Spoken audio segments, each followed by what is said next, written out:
18 million virus tests in 3 days, empty supermarket shelves. This as a new virus spike in a southern Chinese city makes officials nervous. Lawmakers in the U.S., the European Union, and 9 other countries take action to combat Beijing's 2022 Winter Olympics. The politicians are urging their governments to boycott the Games. China's censorship extends to the U.S. on the anniversary of a violent crackdown. Microsoft search engine Bing seemed to block an iconic image of China's Tiananmen massacre on June 4th. Other countries report similar findings. And a giant U.S. military jet lands in Taiwan over the weekend. Contrary to the Chinese regime's so-called wolf warrior reputation, Beijing appeared oddly quiet following the American arrival. Welcome to China in Focus. I'm Tiffany Meyer. Microsoft's search engine appears to have blocked the iconic Tank Man image from the Tiananmen Square massacre. The block happened briefly in the U.S. and other Western countries. This is raising questions on the degree of influence Beijing has over the company. NTD's Don Ma has more. Microsoft may have taken a page out of Beijing's censorship playbook on June 4th. The company's search engine, Bing.com, blocked all image search results of Tank Man from showing up. The Tank Man is the name for an iconic image associated with the Tiananmen Square massacre on June 4th, 1989. The photo pictures a man trying to block military tanks from driving down the street. The event marked when the Chinese military violently cracked down on unarmed student protesters who gathered to ask for democracy. The British Broadcasting Corporation estimates the death toll at around 10,000. In China, discussions regarding the event are usually censored. This holds especially true on its anniversary. But in an unusual twist, Bing.com also blocked the June 4th searches in the US this year. It was also reported that the image was blocked in other countries as well, including the UK, Canada, Germany, and Singapore. Microsoft responded saying that the situation was due to an accidental human error, but didn't give further details. As of Monday, images of the Tank Man are appearing again on Bing. Questions are being raised about whether this incident is related to Bing's Chinese market. Western companies that do business in China are often forced to cater to Chinese regulators in order to access the Chinese market. That includes censoring content that Beijing deems politically sensitive. As per Reuters, many Bing employees are based in China. Around June 4th every year, Chinese authorities intensify censorship on anything connected to the 1989 incident, including seemingly harmless emojis. On June 3rd, the candle emoji disappeared from popular Chinese social media platform Weibo. The reason? Candles are often used in vigils that commemorate the Tiananmen Square incident. Other than the candle, the birthday cake emoji was also removed. This is because the cake had 3 tiny candles placed on top of it. Other internet sites also appear to be targeted by the censorship. In one case, the Weibo account of a popular e-commerce website was blocked. The platform is backed by major Chinese companies like Alibaba and Tencent. The block came after the account made a post asking, "What's the date today?" on June 4th. Don Ma, NTD News. 18 million virus tests in just 3 days. A new virus spike in South China's largest city is making Chinese officials nervous. NTD's Juliet Song has more on that. The most populous city in South China is battling a surge in CCP virus cases. Official measures include 18 million virus tests over the past 3 days. And calls from authorities urging people not to go anywhere. The virus pandemic is currently very serious. All residents, please stay at home. Some districts are put under strict lockdown. A video circulating online shows people guarding in front of residential buildings. It appears that they are preventing residents from going out. All of this is happening in Guangzhou. The city is almost 10 times the size of New York City and is home to 18 million people. And Guangzhou is making headlines in China for its latest spike in virus cases. Of the over 100 cases in the province, over 70% were found in Guangzhou. But a local resident told NTD that he suspects authorities are underreporting the numbers. He heard from a doctor at a local hospital that there could be well over 300 cases, and some asymptomatic cases didn't make it into the official count. What makes the Guangzhou virus spike concerning is that it involves a new highly contagious variant first found in India. And local authorities are making it harder for people to leave the city. Aside from road barriers, public transportation in some areas has been put to a halt. Hundreds of flights have also been cancelled. And if people were to leave Guangzhou, they need to prove that they tested negative for the virus within the past 48 hours. The tightened regulation and strict lockdown appear to have triggered fear of potential food shortage. Videos circulating online show people fighting for food at a supermarket and empty shelves.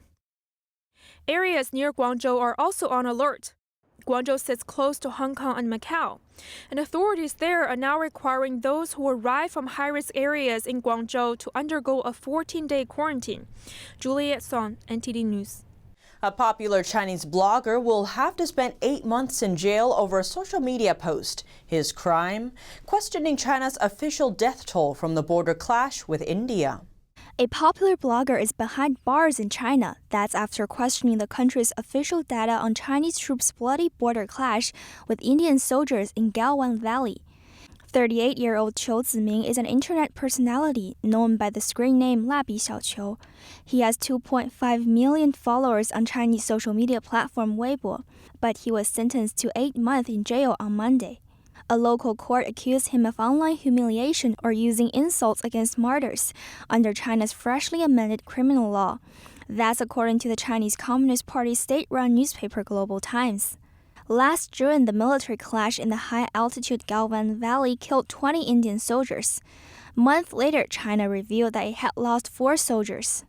Following that announcement, Russian news agency TASS reported China lost 45 soldiers in the conflict. This March, Qiu was forced to publicly apologize through national media for his post in February, which questioned those numbers. An article published by US-based broadcaster Voice of America wrote, "This practice is against basic principles of presumption of innocence and completely ignores the dignity of the accused.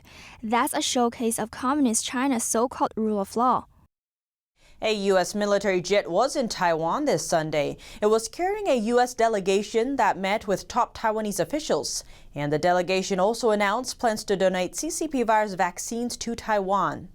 Beijing seems to turn a blind eye to the giant plane. A U.S. Air Force cargo plane landed in Taiwan on Sunday. A bipartisan congressional delegation of 3 U.S. senators were on board.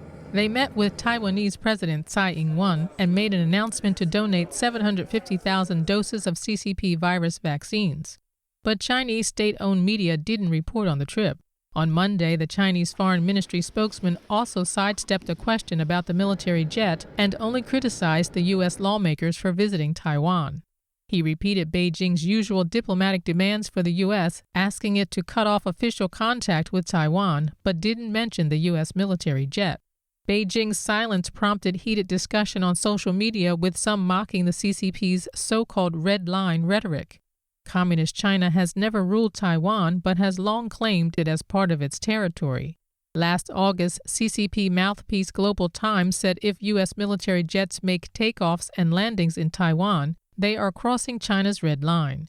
The Chinese foreign minister also warned the U.S. in March to stop, as he called, crossing lines and playing with fire on Taiwan.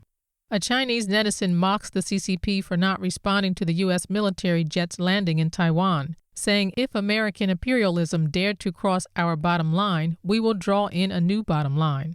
A Twitter user posting the Chinese Foreign Ministry's reaction and commenting, "The U.S. may continue to test the CCP's red line, but their red line is indeterminable." Another netizen asks on Chinese social media Weibo, "What did someone say he would do when U.S. military jets land in Taiwan? They are withdrawing their red line again?" The comment refers to a Chinese general. He previously boasted that if the U.S. military dares to go to Taiwan, I will take Taiwan down in 3 days.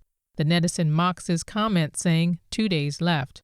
Despite all the countdowns and mockeries online, Beijing's official reaction has been more restrained.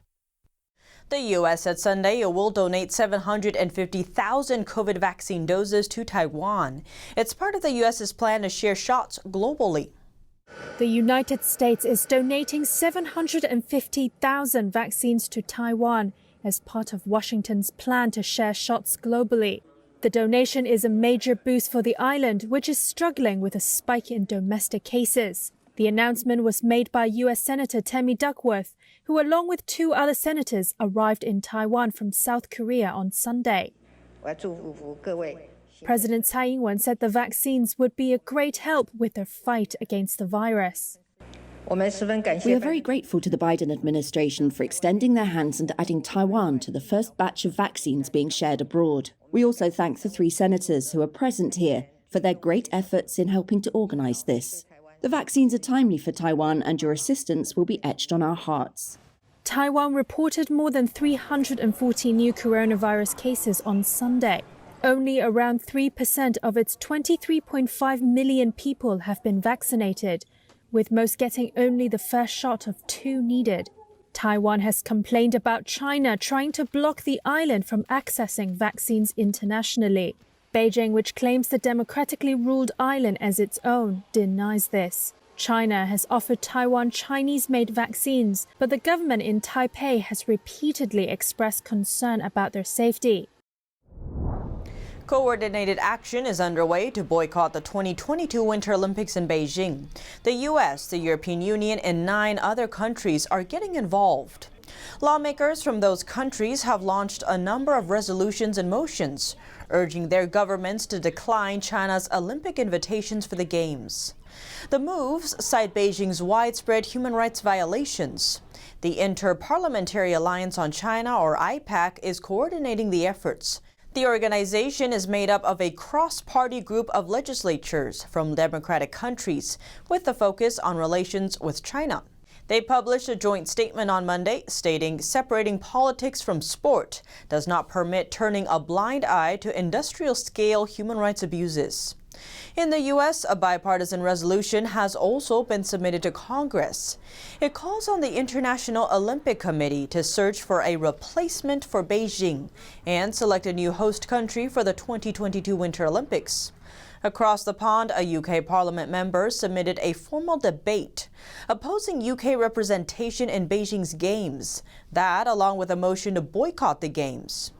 In the European Union, officials filed a similar parliamentary request, urging the European Council to reconsider attending the Beijing Olympics. The request also gives advice to the European firms sponsoring the Games.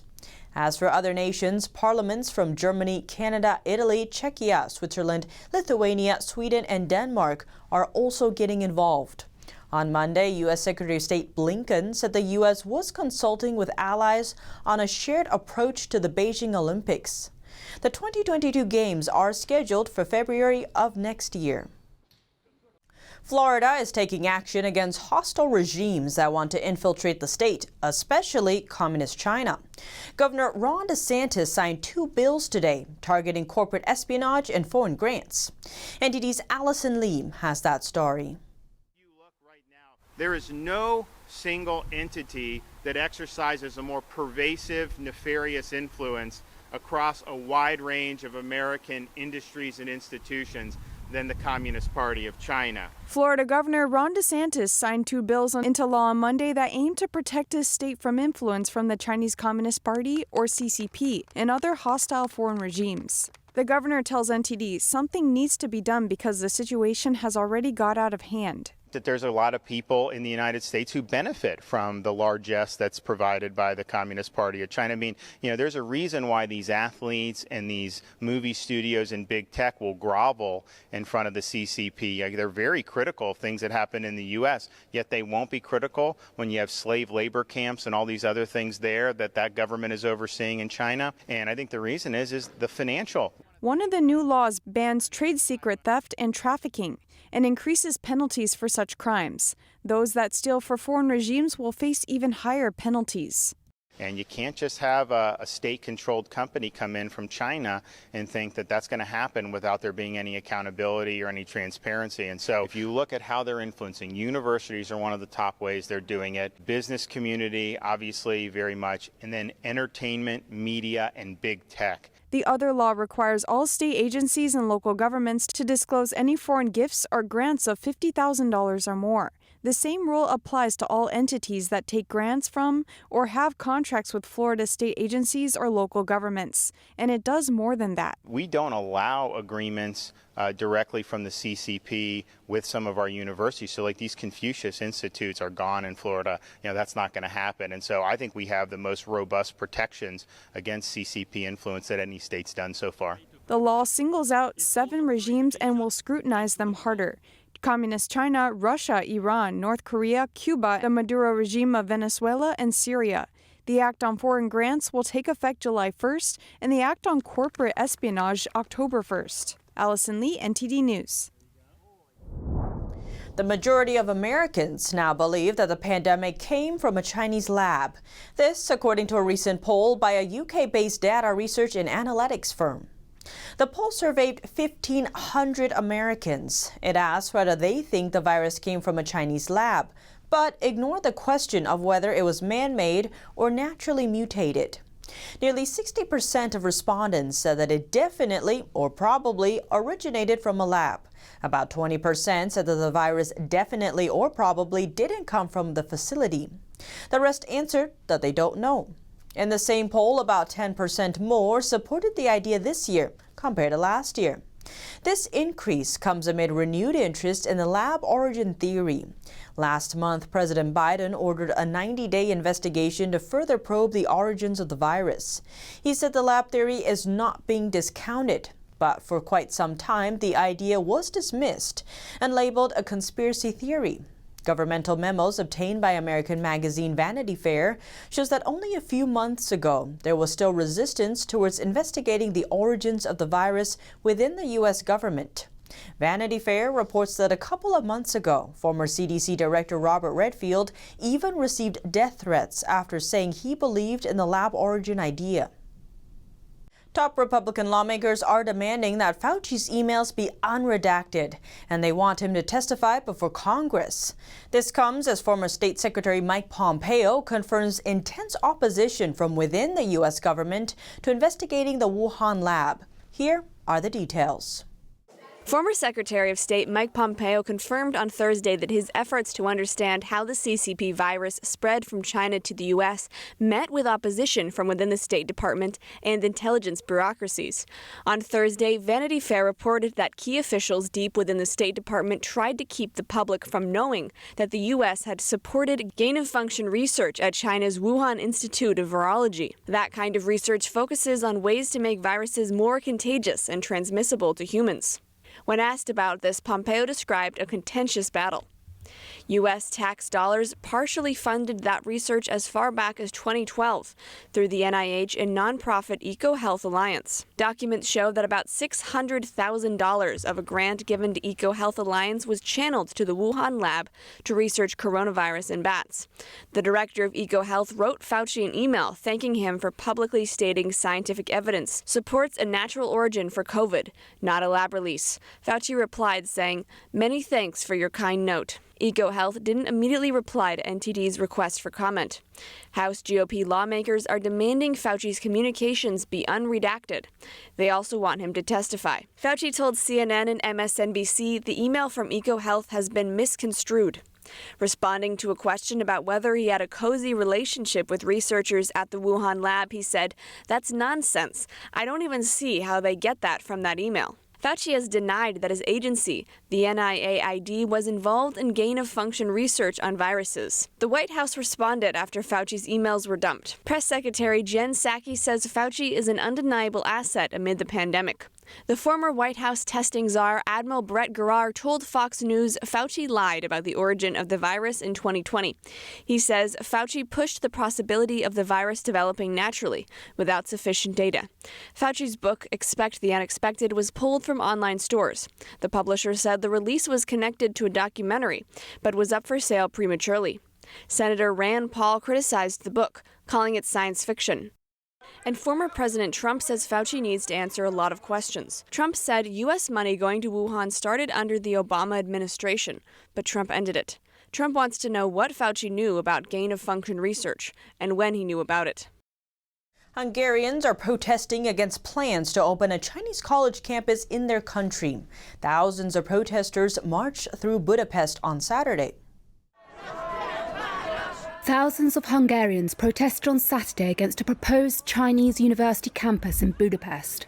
The protesters marched through the capital to the National Parliament, carrying signs which read treason and Hungarian university from Hungarian money. Critics of Nationalist Prime Minister Viktor Orban accuse him of cozying up to China. They fear the campus could undercut the quality of higher education and help Beijing increase its influence in Hungary and the European Union. Hungary's government signed an agreement with Fudan University in April. The Shanghai-based institution plans to build a campus at a site in Budapest. The government says Fudan is a world-class institution and the campus would allow students to learn from the best. But opposition politicians and economists have criticised what they say will be the high costs of the project. They also point to a lack of transparency. The Liberal opposition mayor of Budapest has renamed streets near the proposed campus after the victims of China's alleged human rights violations. The Fudan Budapest campus would become the first ever European campus run by a Chinese university. So how would the move impact Hungary? And what's behind the project's widespread pushback? Fudan is one of a few Chinese universities with international standing. It is also under the control of the Chinese Communist Party, or CCP. Near the entrance of its campus in Shanghai stands a 23-foot-tall statue of former CCP leader Mao Zedong. The former communist leader is responsible for tens of millions of deaths. His political crackdown and communist policies led to mass famine across the country. Fudan University amended its constitution in 2019. References to independence and freedom of thought were dropped. They were replaced by clauses requiring teachers and students to embrace the leadership under the CCP and respect its socialist values. This casts doubt over integrity in the classroom when it comes to its pending Budapest campus. Will students face discrimination for having views critical of the Chinese Communist Party and its policies? The campus aims to accommodate 6,000 students and over 500 faculty members. Many have voiced concern that the campus will become a center of influence for the Chinese regime in Europe. Following the weekend protests, the Hungarian government seems to be softening its position. The Prime Minister's cabinet chief said the campus was not even in the planning phase, adding its approval could be put to a vote once it is ready. And that's all for today's China in Focus. But before you go, China in Focus is partnering with the Epoch Times newspaper on their new subscription-based streaming platform, Epoch TV. That's where you can watch our exclusive special reports like this one every Friday night.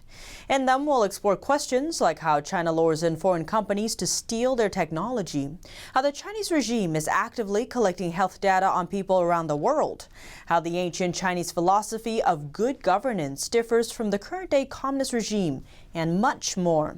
Be sure to check out these investigative episodes by clicking on the link in the description down below. And don't forget to subscribe to this channel if you really want to understand what's happening with China. You can still watch our Monday to Thursday episodes for free on YouTube, NTD Cable TV, the NTD website, and the Epoch TV website. In our latest special report, we explore how compatible traditional Chinese culture is with Western civilization and question just what's to blame for the clash between China and the free world, Confucius or Karl Marx. Some frame the West conflict with China as a clash of opposite societies. But what defines the society they're talking about? Is it China's 5,000 years of culture, deeply influenced by Confucianism, Buddhism, and Taoism? Or is it the communist ideology that's occupied China for the last 100 years? In our next special report, we explore how compatible traditional Chinese culture is with Western civilization and question just what's to blame for the clash between China and the free world, Confucius or Karl Marx. Thanks for watching and see you tomorrow.